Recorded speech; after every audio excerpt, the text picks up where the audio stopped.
All right. As I was already so kindly introduced, my name is Jörg and I'm working at Mesosphere in Hamburg. So I'm one of the core contributors, meaning I'm working on like the core kernel of the Apache open source project.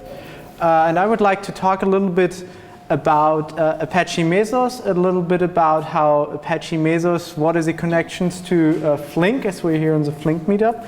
But maybe the first question, who of you knows what Mesos is? Who of you has used it before for testing? Okay, who has used it in production? You as well? Or? Okay. So my talk, I'm going to start out with the basics. If it feels for you that it's too slow, just tell me. I can skip some slides. If you feel it's still too fast or you have some question, just ask. Raise your hand and ask. So first of all, what was the main motivation? What is the problem Apache Mesos is trying to solve? So an often problem, can you actually see that? Or that's better, thanks. So what we often see at customer sites is there are a lot of different frameworks running in a big cluster. So many companies, for example, like Twitter or other people, they have several 10,000 nodes in their basement, but they're actually running different applications on top of them. One, of course, being Flink. And then there are some people who not only like Flink, but in addition, they really want to run Spark in their cluster. They want to run Cassandra in their cluster, have some Rails customer-facing application. And for caching, they still have some memcached to top all of this off. And what they often end up doing, they statically decide, 10% of my cluster is going to go to Flink, another 10% is going to go to Spark, and then so for the rest. Why is that actually problematic? First of all, it's really, really hard to come up with this division of how much percent I should put to Flink, because I guess most people here would say 100% should go to Flink. So this is really hard because also often this changes over the course of the day. The second problem is what happens if we have node failures. So if in our Rails cluster, which is the customer-facing stuff, so this I want really always to be on and low response times, there are nodes failing. Then I have to manually start to shift nodes. And another problem, as mentioned before, often the actual utilization between the different parts is changing over the day. So for example, Hadoop, where I want to run my analytical workloads, it's often I need it at night, because that's when there are few customers and that's when I run my analytics. Some other stuff I want to run throughout the day. Some customer-facing stuff is probably also really dependent on the day. And if I have the static partition between the different applications in my cluster, this becomes really hard and I'm wasting a lot of resources. So what I would actually like to achieve, and this is where Mesos is trying to help you or everyone, is to really reduce that and thereby increase the utilization and reduce the number of nodes I actually need. So how did it all start with Mesos? The birth of Mesos was actually at UC Berkeley at a class project of some PhD students. And those guys actually started that under the name Nexus. And then they actually went and gave a tech talk at Twitter. And how many of you remember this Twitter whale? Always when Twitter was not available or failing, and in the initial days I couldn't send it. So they really had problems scaling their infrastructure and deploying new services. So it took them 2 or 3 weeks to deploy a new service, to test a new service. And so they really had big problems with that. And that's when they realized, maybe this is a good option to try out Mesos. And so that's basically where it started then in a company to be used. And they also put a lot of development resources in that.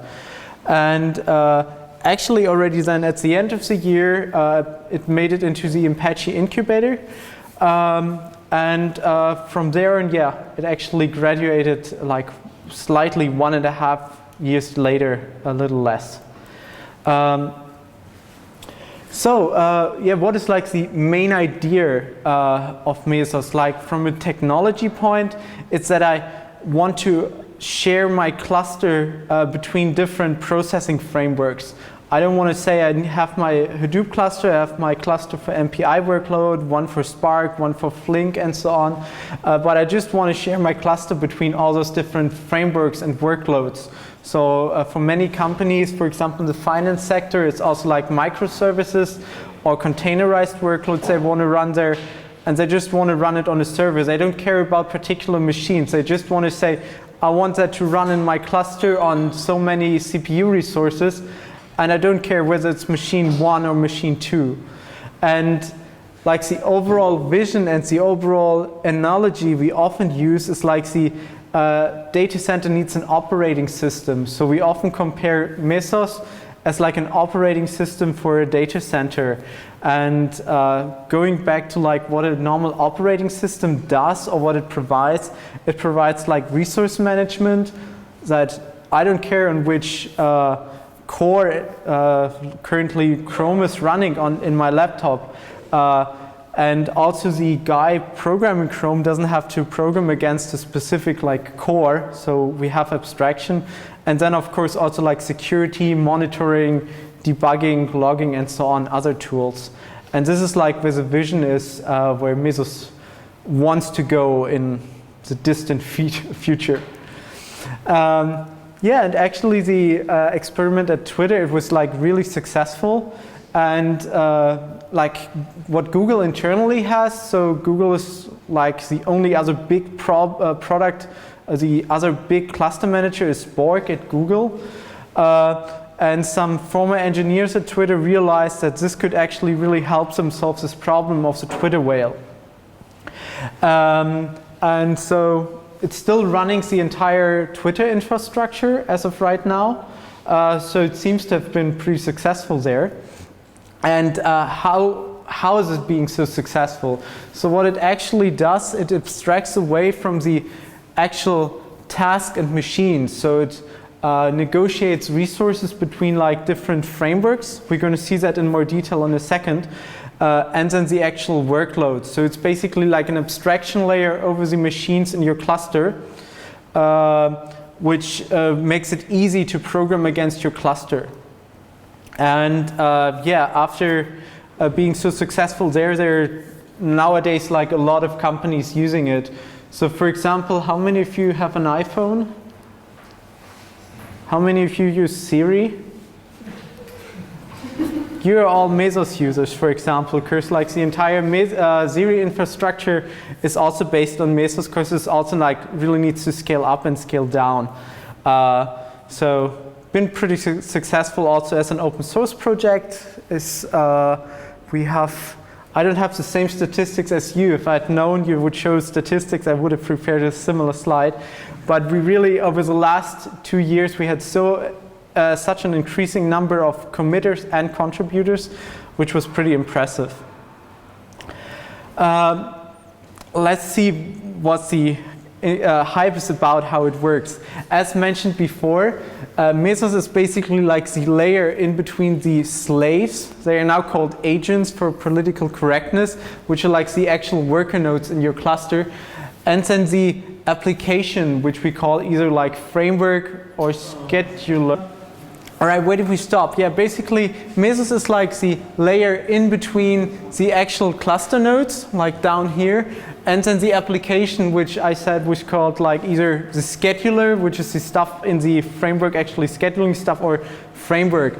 And as we already see here, we have like 2 example frameworks running in our cluster here, which is Myriad. Myriad is basically like Yarn on Mesos, running Yarn on Mesos.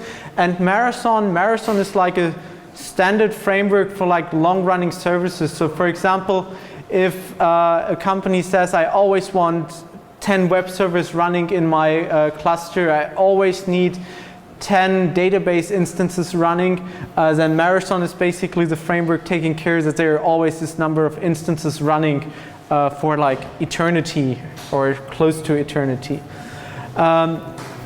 And then on the actual nodes there where the actual work is done, we then have the corresponding executors, which could be like custom executors, as for example here in the case for Myriad, the Myriad executor, or also like Mesos provides out-of-the-box executors. How does it then actually work from the cluster in action? So basically one of those agents, once it has free resources, it's going to tell to the leading Mesos master at the moment, hey, I got like 10 CPUs here, I got 10 gigs of RAM I'm currently not using, and it's basically offering that to the Mesos master. Then the Mesos master does a resource allocation. So it decides on like it's called dominant resource fairness. So basically on a fair way, it tries to decide which of the frameworks currently deserves those resources. And in this case, it would decide Marathon framework, you need it more urgently or more fairly than the Myriad framework. So it's going to offer those resources, those 10 CPUs and 10 gigs of RAM to the Marathon framework. The Marathon scheduler can actually decide, do I actually need those resources? Can I start a task on them? Can I maybe start a task on half of them? I don't need all 10 CPUs, but only 5. Or will I decline the entire offer?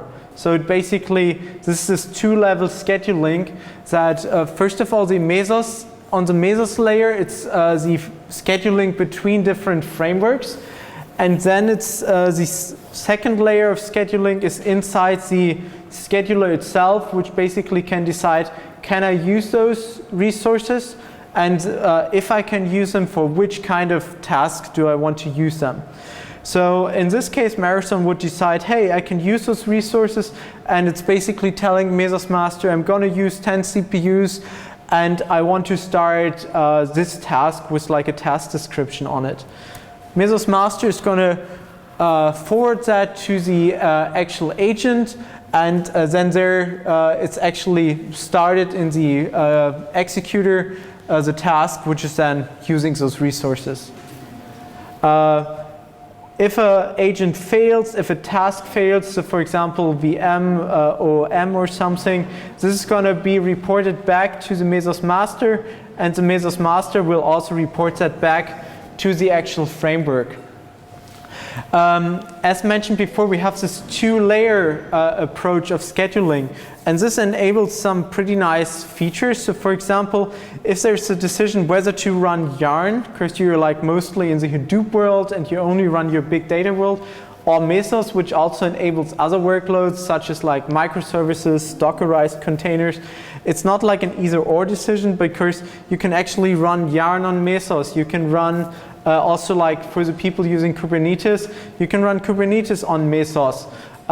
So it actually enables you to share also your cluster between those other frameworks as Yarn, Kubernetes, and then other workloads, which is pretty nice. Another aspect actually of what Mesos is also like a distributed systems SDK. So for example, Spark. Spark was actually, initially it was a use case to show how easy it is to write distributed applications using Mesos. And that was like the birth of Spark, which is like by now far bigger than Mesos itself. And I really like this quote that I, as a developer, I don't really care for an API to ask for an VM to run my software. I just want to say, here's my task. It needs that many resources, and please execute it. So, and this is kind of the idea of this distributed systems SDK Mesos is offering. The focus is, it really lets developer focus on application logic and not like this entire stuff like failover. Of course, I still have to do something, but I don't have to write all the logic for discovering what just failed for all the different failure scenarios. This is all provided by Mesos itself. And this really reduces the workload and effort of writing like a new distributed system or framework.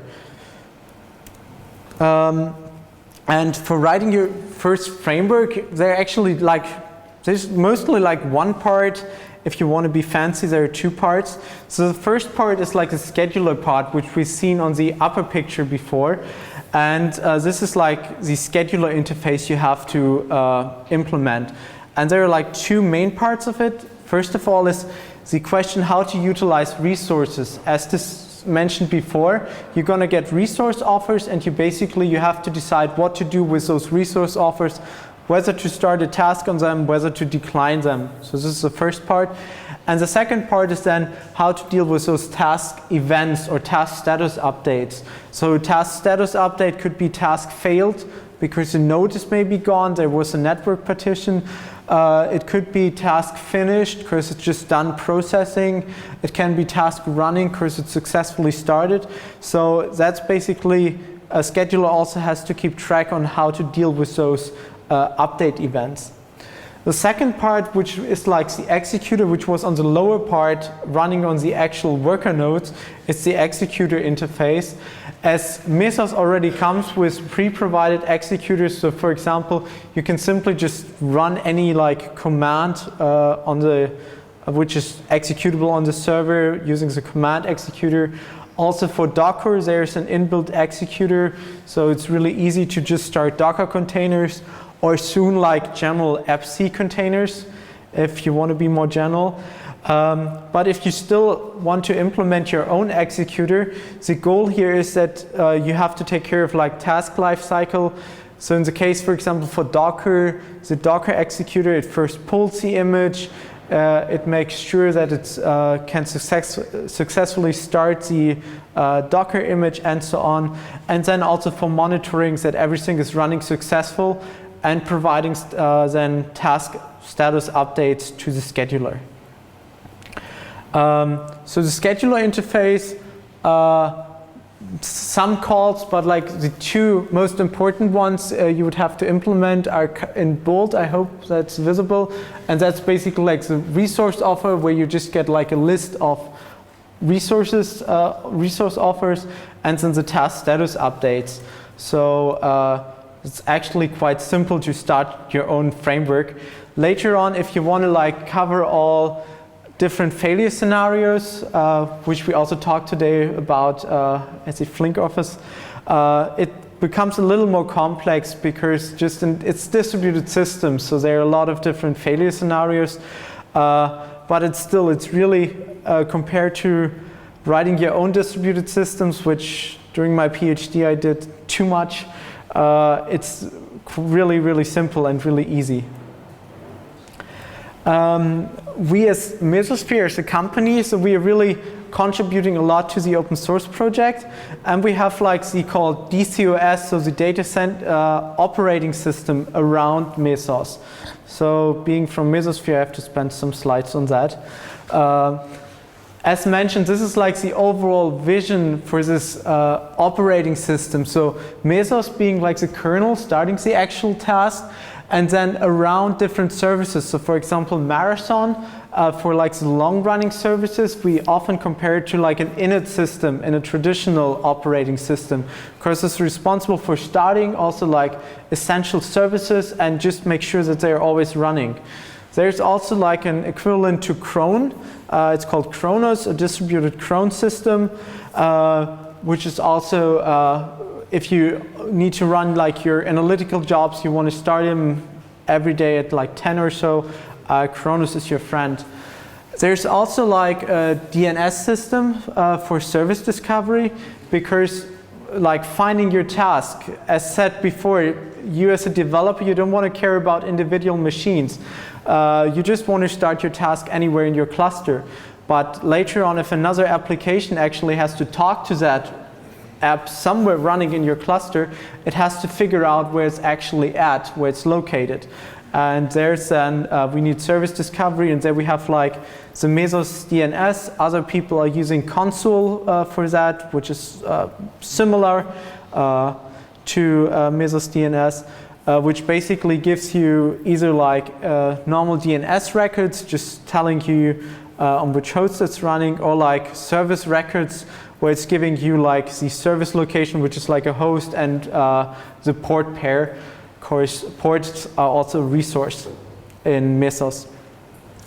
Yeah, there are other like services like Kubernetes, Spark, Yarn running in this operating system, enabling other services, and then of course like monitoring on the side, where we currently use Prometheus. Also, you guys being from Berlin, like SoundCloud is also doing a lot in that area.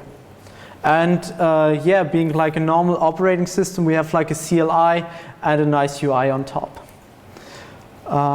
UI. Maybe just one sentence I want to say to the UI.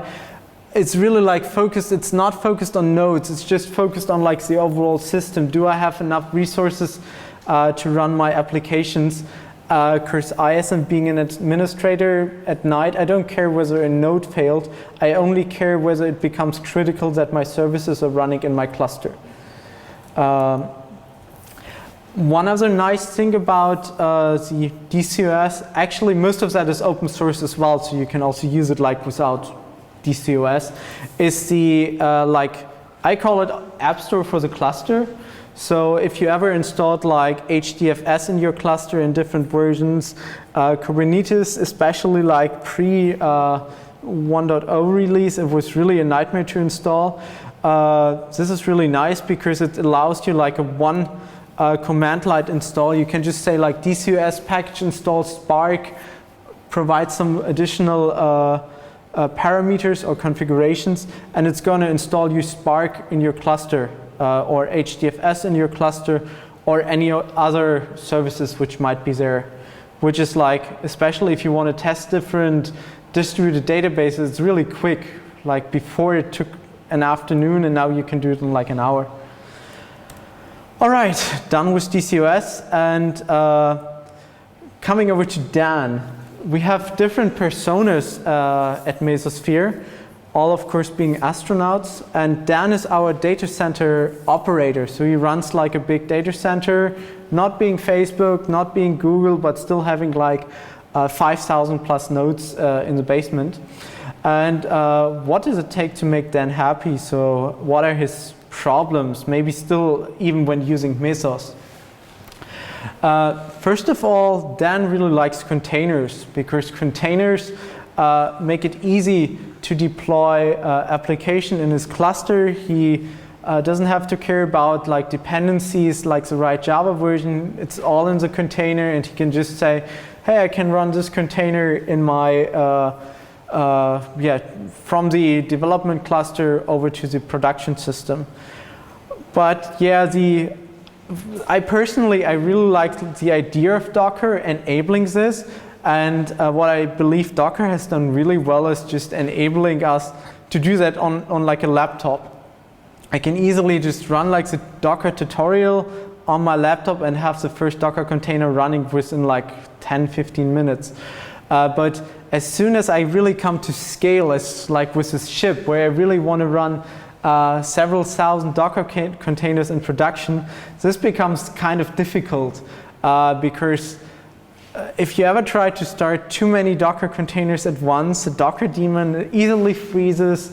If you ever try to update Docker without killing your running Docker containers, good luck on that. So for running really Docker containers at production scale, there's still a number of challenges for Dan as well.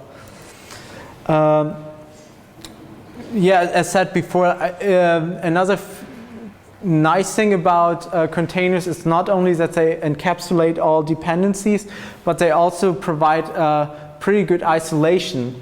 It's less isolation than we have with virtual machines, but virtual machines just have this huge overhead, and their containers provide like a pretty good trade-off, where you still have good isolation, but much less overhead, both in like resources I need, and for most customers also really important, like in startup time. As soon as I have the image on the node, Docker is really fast at starting up containers. So Dan seems happy, but even when using Mesos, there's still like some problems.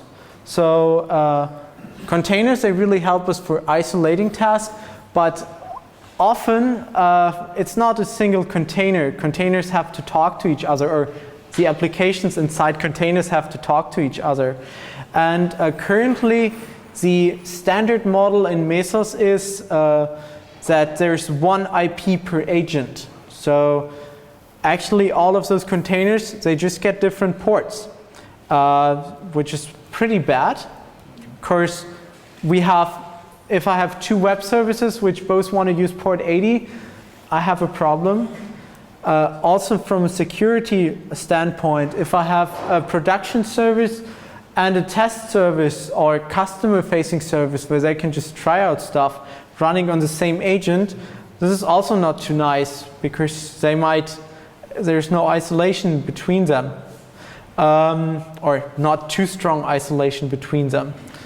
Also, like can become a performance problem, and as mentioned before, that the service discovery can become really challenging because I have to find the other container on some potential other agent, and I have to find the port because it's like a random port where it's running on. So it's not so nice if we only have one IP per container, but fortunately this changed together with Project Calico, which do like a lot of like software-defined networking stuff. And they basically built a layer 3 solution for, we call it IP per container, which means that every container or every task running just gets its own IP. So Mesos can treat just IPs as normal resources, which can be scheduled as well. So I can request resources, including like IP addresses, which often is also like a scarce resource. And actually it's pretty nice because they use kernel features for that, which already really provide on the single machine isolation between different containers running. So here we can see it. It's basically, they have a module using kernel routing and IP tables to provide both on agent and also between agent isolation. This picture is actually, it's taken from their demo. They had a pretty cool visualizer for that, but I fear I have to explain what it means. So each of like A, B, C, D are standing for different tasks or different containers running. And in the standard model, everyone can talk to everyone in the cluster because there's no isolation. They just got different, they got now using Calico, they got different IP addresses, but they can still all talk to each other.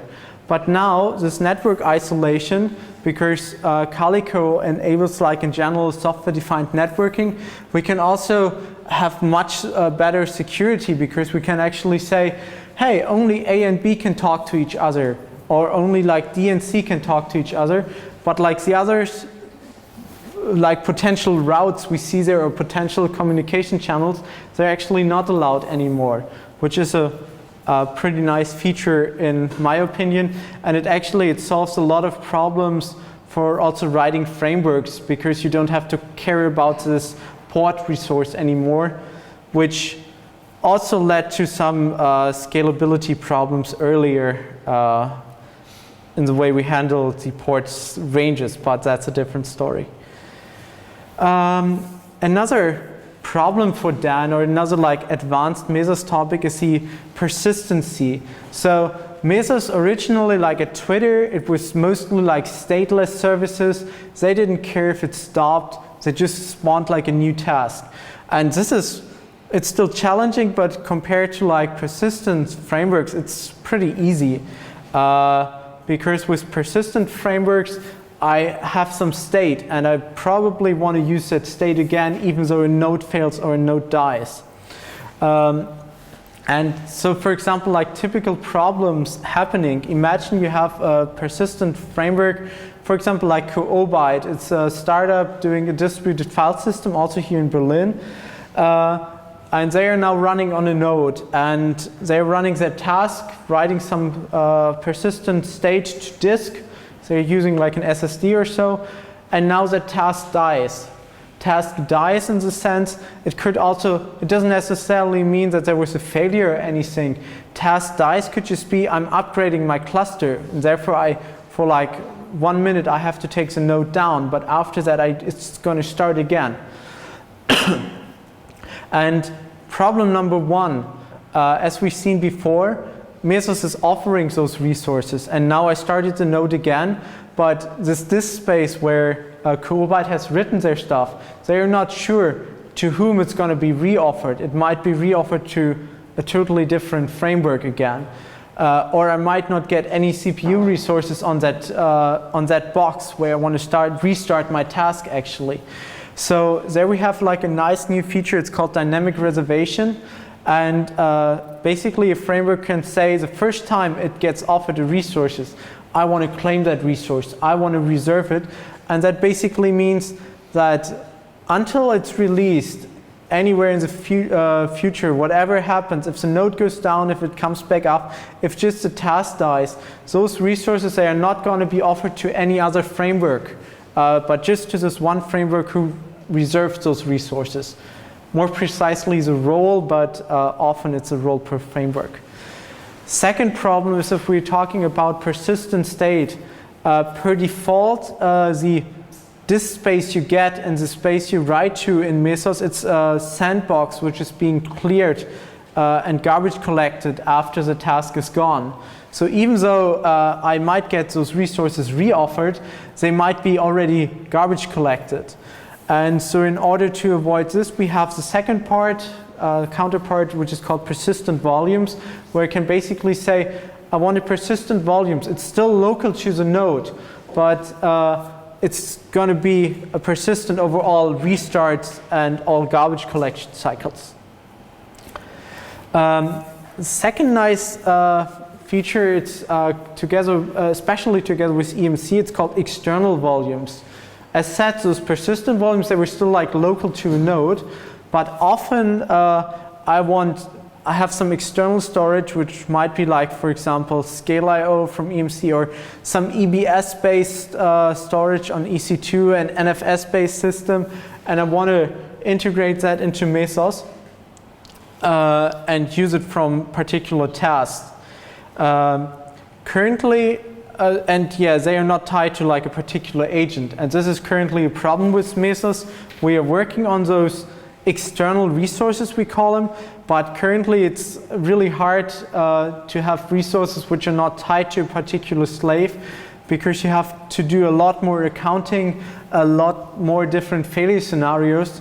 So for example, with a node, if the node is down, also the task running on the node is down, so it's co-located. I don't have to free any more resources. But if I have external resources, if the node is down, there might have been a task running on that node which used some resources which are still like available in the cluster, so I have to freeze them again. But with external volumes, we basically hacked that a bit, which was pretty nice. So basically they used like an isolator module inside Mesos, which basically allows you, I won't go into details what like isolator modules and so is. If you have questions to that, just come after the talk and ask. So basically just what it allows you to do is you can just run a Marathon app, you can specify those magic environment variables here, and it's going to automatically mount you in this case EBS volume into your Mesos sandbox, which is pretty cool just from that app definition, Mesos Marathon app definition, allowing you to utilize those external volumes. Next problem for Dan is actually that estimating how many resources you need for your task is a pretty hard problem. So I, as a user, I'm submitting my work to the scheduler, and then the scheduler actually has to accept resource offers and then decide how many resources do I have to reserve for this task. And this usually leads to a pretty hard problem and a picture which looks like this. So this is like our total CPU resources here, and this part is what's not allocated. The part down here, it's actually allocated. It means that I started a task saying it needs 8 CPUs, But what I actually only use like 4 of those for my real workload. And we see that in most production clusters. If we plot that over time, it kind of looks like this. I might use all 4. Most of the time, I'm probably only using like parts of one, but I just want to make sure that I'm provisioned for worst case scenario. So even though Mesos really already improves utilization, you see that there's still like a lot of space to gain. And there we actually did a first step together with Intel called oversubscription to utilize this slack. And the idea is basically this part here we can oversubscribe. Oversubscribe means I as an agent, I'm going to actually claim, hey, I got 2 CPUs more than I actually have. So instead of just having 8, I'm going to say, hey, I got 10. You can use those 2. And we're going to see what happens if actually someone wants to use all 8 he was actually promised. So oversubscription actually has 2 features. The first one is a resource estimator. So this is basically, if we go back to this picture, the resource estimator is a component saying, this part I'm going to offer like 2 more resources here. And then there is the second part, which is called quality of service controller. And the quality of service controller is basically the person watching to say, I might have said here, I'm going to offer 4 more resources, but at this point here, where the application which is actually has been promised all those 8 CPUs wants to use maybe 5 of them, so it would get into conflict because I sold 3 or 4 more. The quality of service controller is actually going to say, oh, I'm going to kill those tasks running on the oversubscribed resources. So I usually view those oversubscribed resources, it's kind of like spot instances in Amazon. It's like really bad machines which could fail all the time, which for most frameworks it shouldn't be a problem because I have to deal with failures anyhow. So it's just like worse machines I get offered there on those oversubscribed resources. But by using this, I can really easily increase utilization quite drastically. Currently, what the quality of server controller will do is just going to kill those tasks or shut down the containers. What currently we're working on is like to use more advanced features like C groups freezers to just freeze them or throttle them down, resize them, and also expose that more explicitly to the frameworks that they know, hey, it's going to be throttled right now, it's going to be reduced. Still, there are like some resources which are not so easily integrated or not so easily isolated by this model. So for example, like some other logical units on the chip, coprocessors. NVIDIA is currently doing a lot of work on GPUs from support for Mesos. There are like last level caches on CPUs. The Broadwell has a pretty nice feature for cache partitioning, but still this is like a resource which is hard to control and hard to isolate and hard to oversubscribe for that reason. Yeah, thank you for listening. I hope you learned something. We, as all other presenters today, are probably hiring, but I want to highlight like one interesting area. We are actually currently looking together with the Flink people for probably like an intern or working student working on like Flink on Mesos, a better integration there. So if anyone is interested in that, just come up to me, talk to me.